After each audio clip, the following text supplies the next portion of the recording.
Cult Radio. Welcome to Working the Web to Win. I'm your co-host, Carl Weiss. With me is Hector the Connector Cisneros. This is our first actual show of the year 2014. So hopefully this will be a much greater and better year than last year.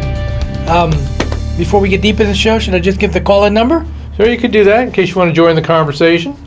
For those out there in cyber world, the call-in number is 213-943-3808. That's 213-943-3808. And of course, you can always find us on all our websites, especially workingthewebtowin.com. Yeah, in fact, if you definitely want to check us out on that, because that has connections to everything else, including our YouTube channel, because we're also recording this live, and it'll be on YouTube within 48 hours. Yeah, and of course, you'll find our sponsors on there. That's right. You have VAE and Tub King, and they have specials on there, so if you click on their ad, of course, you can take advantage of those opportunities. That's right. So let's get started with today's episode. What we called this episode was Putting Your Best Bot Forward, and we called it that because recently, in fact, it was just before Christmas, Right. DARPA had a robotics challenge where they actually had 16 teams from all around the world competing, and they've actually knocked the half of the competitors out. So when they have the finals, which is going to be in about a year, they're going to get it down to like the last 8. Right. So we're going to talk about the ones that really excelled at this program. We're going to talk about what this technology represents and where it's heading. Well, I think one of the most exciting things about it, when I was looking over my research, there's lots of really cool advancements that are very recent, within the last year or so. So they're really starting to nail down the balance of the robots where they can actually act like humans. They can walk, run, and so on. These are not your daddy's droids. These things are like out of Star Wars. And they can again, walk even and climb. like the Honda robot, which wasn't in the contest. Right.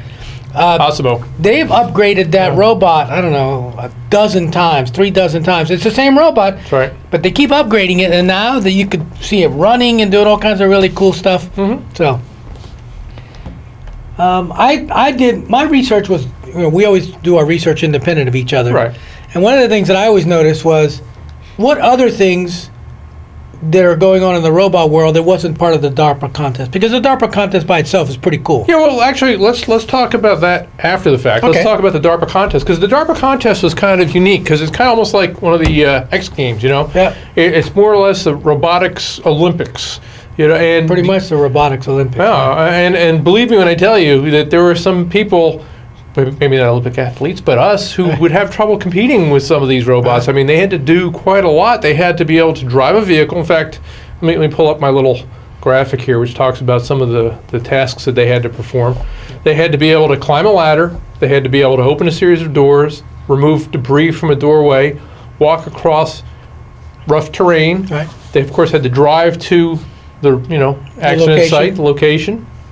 They had to locate and close leaking valves, open water valves, man a hose, and cut through a wall. Yeah, and all of these things is because this contest is really about getting robots that can rescue people. That's what the whole idea is. That's right. So it was really sort of prompted by the big accident they had in Japan a couple of years ago. Fukushima, right. Because, again, people couldn't get in there Right. because of all the radiation, and the robots that they had at the time couldn't get in there either. But and right, like I said, we'll show you some of the footage from the show, because right now I've got on my screen how some of these things look, and they may be bipedal, but they don't exactly look like what you'd see on Star Wars. They don't even look like Robbie. Yeah, I think they're more like Tinker Toys on steroids, Right. but they can do a lot of very advanced things, and they were meant to be autonomous. So this isn't something where you have to have, like, you've seen, in fact, I've got some of those too in my little collection here. Some of the bomb squad droids that they've been using in Iraq and Afghanistan. Well, I mean, those are articulated, but they roll like a little tank, and they're operated by telepresence, which means you actually have to have an operator Somebody's over driving there them, with a joystick making it run around. and operate its little articulated hand and all that. Where these, they realize from the get-go that you're not going to have that opportunity for several reasons. Because first of all, let's say we are putting them in a high radiation area. The radios don't work. Right, you're not going to be able to get a good radio signal. Plus, can you imagine trying to get them to climb up a ladder where you'd have to look, and they would take them a day and a half just to climb up the stupid ladder. By then, the darn thing would melt down. Right. And I can see a time in the not too distant future, once they perfect this technology, where it's not so much that they're going to replace firefighters, but there'll be some places where, believe me, you're not going to want to send a human being. Yeah, and they'll you don't be able have to go in. Spider-Man, so we got to Well, send in the robot. And as a matter of fact, if you'll notice, with the robotics droids that go in and help to defuse bombs, a lot of times the way they defuse those bombs is by setting them off. Right, they sacrifice themselves. Right. So you can do that with with a bot. That you're not going to want to do that with a human being. So like I said, it's definitely going to be something where once the technology gets perfected, that you'll be able to do a lot of really interesting things and be able to help people out. Remember when they had the Haiti earthquake and things like that? Well, trying to go in and find some of these people, the survivors that are in Under the rubble. the rubble, right. Under the rubble, it's like next to impossible after that. I mean, by the time you do get to them, they're croaked. Right. Yeah, Right. or you're too afraid of going in because you bring the building down on top of the rescuers as well. Where at least with the bots, you don't have to worry about if they get slammed. That's just Well, that was one of the things I was looking at when I was doing my research. I'd find Robo Snake and Robo Dog and Robo Yeah, Bug. we're going to talk about that. But like I said, But when you're talking about that, one of the things, they're not in the DARPA contest, but the Robo Snake is being used already That's right. to get in through the rubble to find the people with the flash, because it's got a flashlight for a head. So Right. you can go through and find them that way. So that's sort of a cool thing. Yeah, and we're going to talk about that too. But let me roll some of the footage here, because this is actually some of the footage. Because the thing is, if you missed the competition that happened last week, you can see it on the replay. And of course, you can go to the blog and get to the connection for that. Good day to you, and welcome The link is in the article itself. Site once again of the DARPA Robotics And Challenge. this was all done in Miami Speedway. Yeah. So, and they had some of the people that were involved and some of the robots that were involved. And they got the whole show, so you can see the whole program on there. And of course, if you go to the blog, you can see it. The link is there where they can get to that. Yeah. I remember we did a show last year on robotics, and we talked about some of the. And there was actually a TV show where people were controlling remote robots to fight with each other. That's It was right. Sort of like the old. I forget what was the toy we used to get at Christmas where the Rock'em Sock'em Rock'em robot. Sock'em robots, Well, yeah. it's sort of like that, but big Rock'em Sock'em robots. Yeah, well, and they've also got the little ones that play soccer, the soccer bots, and those are autonomous. Right. But like I said, the thing is most of the ones that we've kind of gotten used to are more or less along the lines of what you would call a toy. Right. All right. These are robots that are meant to do some very specific things in an environment that is not by no means a game. Right. And like I said, we've actually the one that took first place was actually one that was a Japanese It's called creation. the Shaft, Right. the red one. That's right. That one looks like there was something out of one of them science fiction horror movies. Yeah, I'm chasing you. Exactly. This isn't something that you'd want to see in your nightmares, right? Because it was kind of scary looking. It didn't look more like a human being. It looked more like, to me, I said it looked like a boombox on steroids. Right. There was a movie I remember one time where these guys were stationed around Jupiter, and this robot, who was supposed to be the helping robot, started going after him because he wanted to be with the guy's wife or something. This one reminds me of that one a little bit. What was really interesting about this one took first place by a bunch of points, and then immediately Google bought them? Well, actually, Google not only bought them, they also bought Boston Robotics, makers of some of not only the bots that were in here, but you've heard of Big Dog, and we're going to be talking about that. So obviously, Google realizes that robotics is going to be very prominent in the not too distant future. They want to be iRobot. They want to be U.S. Robotics. Yeah. And if you can't beat them, buy them. That's right. It works the same for them. But they, like in here, they actually had some of the people that were on board We with received our Atlas in August of this year, and we received it as the result of finishing in the top of And as you can see, virtual robotics challenge that that took crazy place looking last thing. fall up into this summer. Our DARPA Robotics Challenge team has been coming and going. They always got some really cool stuff. And again, this is not the whole show because it would take 12 hours. Oh, no, this is actually before the actual competition. This was actually when they unboxed the bot, and some of the things that they were doing with their simulated environment, getting ready for the actual show. And the Atlas came in number 2 with 7 points behind Shaft. So close. Well, and again, this is the semis, so they're going to learn a lot from each other. So when they have the finals, it's going to be interesting to see the finals. See if they can upgrade them and then one will beat the other. That'd be sort of cool. Well, the whole point is, again, it's just like with the other robotics that we've gotten used to, like the aerial drones and things like that. I mean, a lot of them, when they started, they were hardly noteworthy. They were crashing more than flying, and they've come a long way. Because like when you're watching it here, this is about the gait that these things walk. So they're not exactly moving in what you would call lightning speed. Right. But again, if you saw Osimo actually... We're going to have that, because actually I've got some footage from Osimo. Well, the thing, and that, which is really kind of interesting, because I was surprised that the Honda wasn't in on this, because their robot is really cutting edge. Right. In fact, that's one of the ones we're going to talk about a little Maybe bit. they figured that they would win it by so many points that they didn't want to embarrass everybody or something. I don't know. Most of these guys were not afraid of embarrassing the other guys, because in fact I have the Osmo right here, and if you look at the Osmo, what's interesting about it is that it's also a bipedal robot. Yeah. But what's interesting, I'll go to the homepage on it. I mean, it is an amazing thing. Yeah, it can run. It can. Oh, the way it runs is sort of weird, but it runs. But it can actually jump sideways, grab left and right. My website. Everything you wanted to know about me is located right. Yeah, and I mean, it'll walk between. What's really interesting is watching it go up the flight of stairs. Right. I mean, it goes up like a real human being. Its balance is just incredible. And it actually has facial recognition built in. It's got a whole bunch of other Sure does. really cool type of things. So I think the Japanese are just a little bit ahead of the curve right now, because again, they started building Osmo 10, 12 years ago. Oh yeah, And absolutely. it's been through many, many upgrades.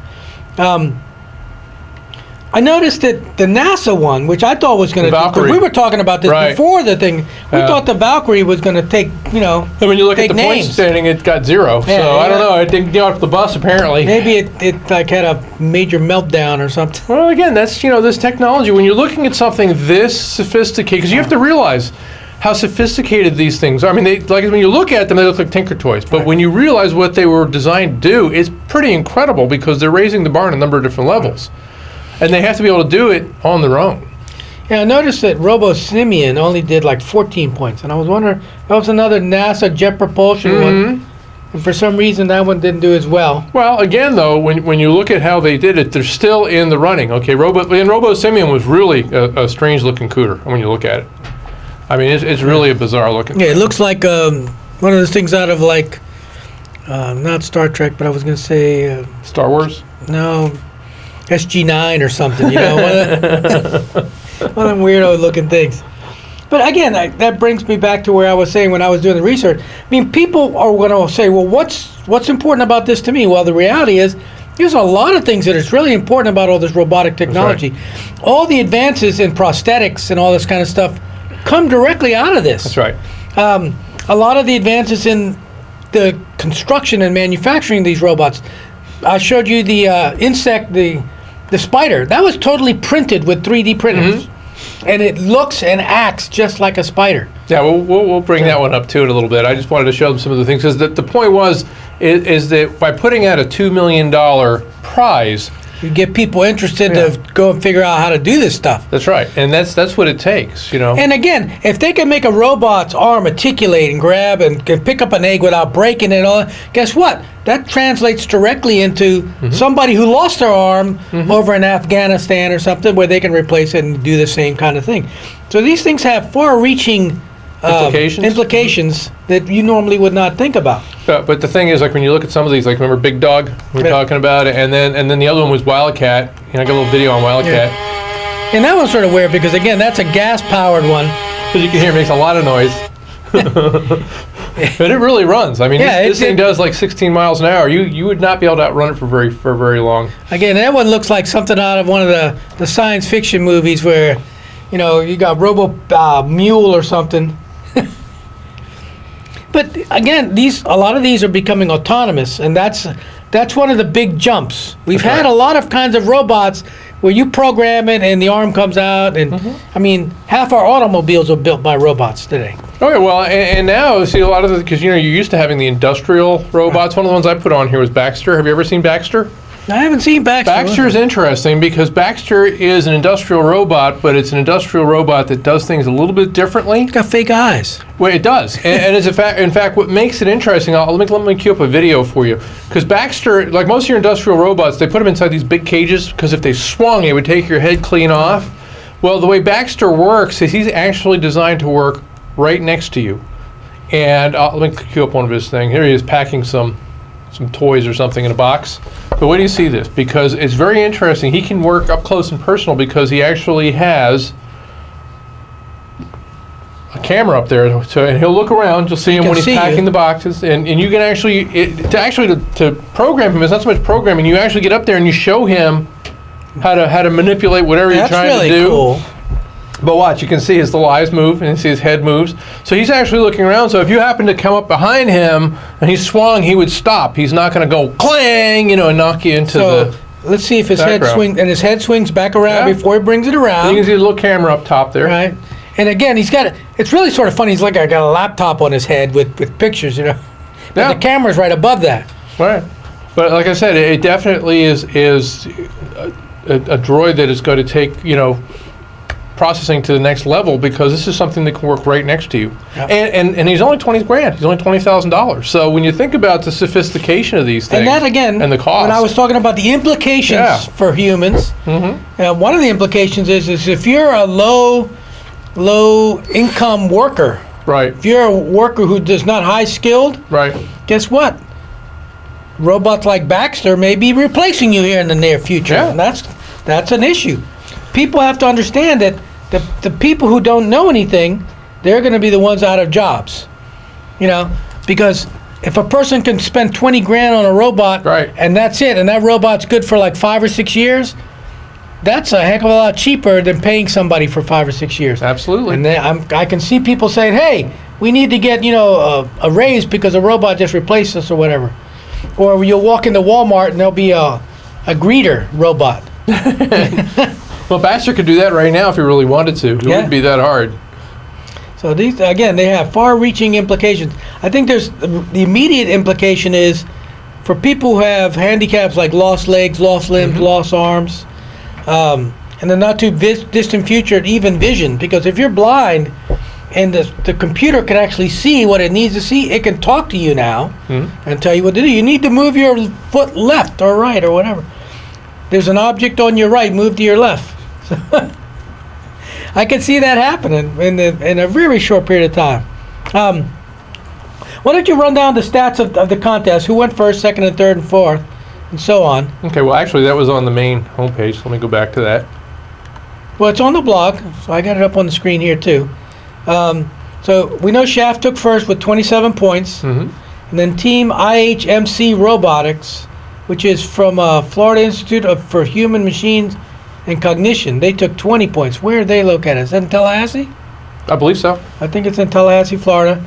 Then Team Tartan Rescue, which is Carnegie Mellon University and the National Robotics Engineering Center, they took 18 points. Team MIT took 16 points. Then Team RoboSimian, which is the NASA Jet Propulsion Laboratory one, took 14 points. And then Team Track Labs, which I'm not sure where they are, they were 11 points. And then Team WRECS, which is Rossiter Polytechnical Institute, so they had 11 points. So those are the finalists, if I'm understanding right. And they were going to do the second level of the contest when? They said it's going to be anywhere from 12 to 18 months. They haven't set the exact date yet. So they but got it's plenty coming. time for upgrades. Right. And it's going to happen. You're going to see them because, like I said, what they've learned from this particular competition was from each other. So you're going to see a lot of what one robot was doing being But replicated by you can't have others. any new entries, though. No. In fact, basically it's an elimination process. I think when they first started, there were almost 60 teams, and then Wow. they got it down to 16 for this competition, and the next one you got the final 8. And then for the final 8, will they do another 4? No, the final 8, that's it. That's it. And they're going to choose the winner and So hand the out $2 million the bucks $2 million is going prize to that's going out. somebody in this first 8. Yeah. When I was thinking about this, I was thinking about the X project, the mission into space to get their first commercial spaceship up there, which I forgot how many millions of dollars it was for that project. But again, I mean, if you want people to be able to come up with an event, there's nothing like putting a prize. Oh, yeah, well, in fact, speaking about NASA, I've got their Valkerie on the screen here, but they actually have a robot in space. You heard of Robonaut, right? Right. And he's actually on the ISS, and he's up there to assist the astronauts. And when they first brought him up there, it was only the torso, but had the arms and the the head and everything. But I understand that they've given him legs now too. So this is pretty much, in fact, the Valkyrie is more or less an outgrowth of the Robonaut concept. And what does a Robonaut what's he do on the space station? He just like his job is to turn that knob left or right or what? Well, but again, they're still experimenting with him. He doesn't have any specific tasks because, again, he's the type of robot that can be operated by telepresence.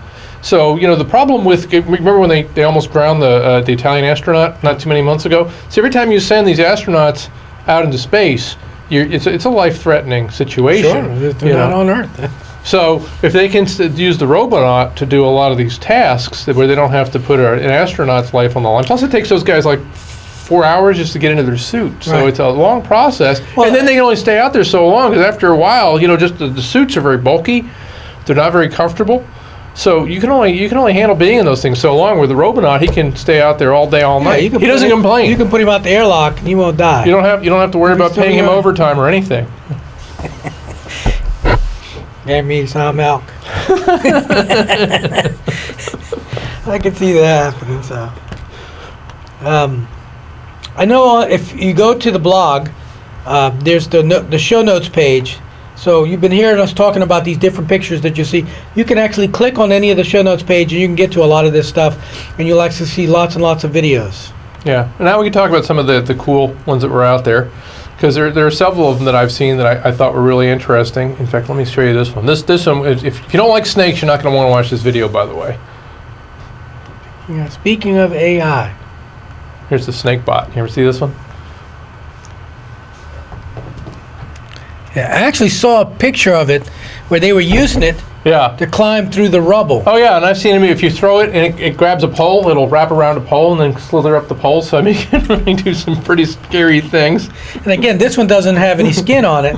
A lot of these robots, you can get them and then skin them, and that is put a skin on them. Right. And then they look like the real thing. So some of this is an outgrowth from the movie making industry because they've been making robots for different kinds of stuff like that. I'm trying to find the little spider bot one you had. That was a pretty spooky one, too. There's a spider one. The guy, what's his name, from the TV series? Yeah, I know who you're talking about, but I don't have the video here. I'll find it. Yeah, but that was pretty interesting, too, because, I mean, it's a realistic acting spider because it had like 3 motors in each leg. There's 3 motors in each leg, so the spider can actually act like it's getting ready to pounce. He can go down. He can crab left and right. He can poise up, poise down, and he walks like a spider. So the legs work independently of each other, which is the way spiders normally walk. And it's pretty big. The interesting thing I thought about it, the whole spider was built from their 3D printer. So they 3D printed all the parts and then assembled them. There you go, the awesome spider. That's the one. Yeah. Here's another one that'll creep you out. And it's really creepy because it looks, and it's got this big blue eye. There's the spider itself. So those of you who are listening to the radio show now also know that this will be turned into a web TV show, and you'll be able to go on and see it probably Friday or Saturday maybe, and see the actual video footage of these animals, or I should say robots. Because they look like this one, the spider looks exactly like a spider. Acts like a spider, crawls around like a spider. That means it's like this big. And again, Shoot webs. I'm sure that's coming. Does his battery, they put some silly string in it. I mean, when you see it, and this is a skinless spider, so that is, it's just the printed circuit stuff, but it acts and looks and feels, and it's really, really sort of creepy. So anyway, the spider was a neat thing. I think, again, when we was talking about the robo snake and all those kinds of stuff, it's going to be a big deal for the movie because, again, this can add a huge amount of realism to movies that they're making because you can only do so much with CGI. Right. But this ain't CGI. It looks pretty real. Blasphemy, huh? You want to see the swarm robots? Those are. And the swarm robots are pretty cool. Let me pop that one up for you. We developed a nano quadrotor capable of agile flight. I'll move it up. And the swarm robots, one of the things that was neat about the swarm robots is that the swarm robots could actually, they had multiple kinds. They had to have ones that fly, but they also had ones that crawl. Yeah, but they had ones too that they fly in formation, and there were more of them and more of them. In fact, I don't know if I trust anything that swarms, because what happens if, look at that, what happens if you get those guys mad at you? You never know, they might come at you. Speaking of which, I think here comes one now. Got your fly swatter? Let's see if I can take my eye out here.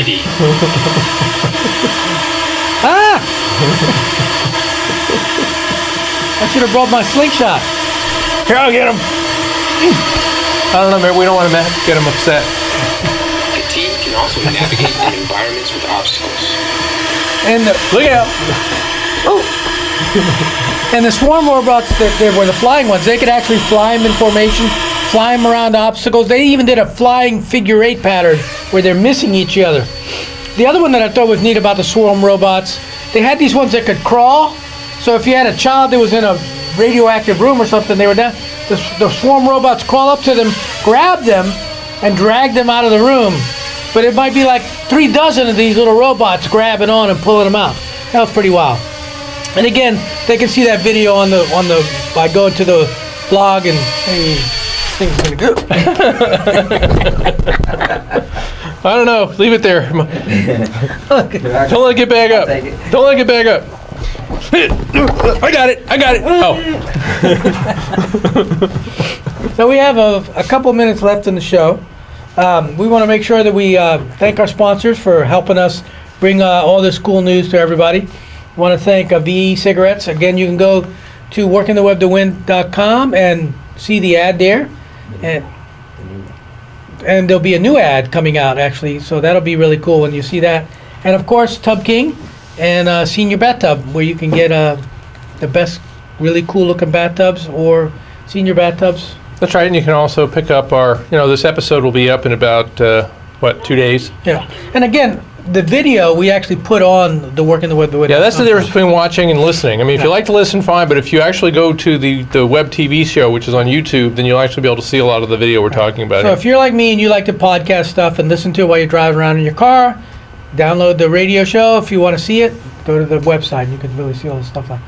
So that's about all we have for today's show, I believe. We might be getting invaded again by the advanced attacking robot. He took my finger off. No. The swarm bot's coming back again. We just want to tell everybody, keep working the web to win, guys. See you later if these things don't kill them.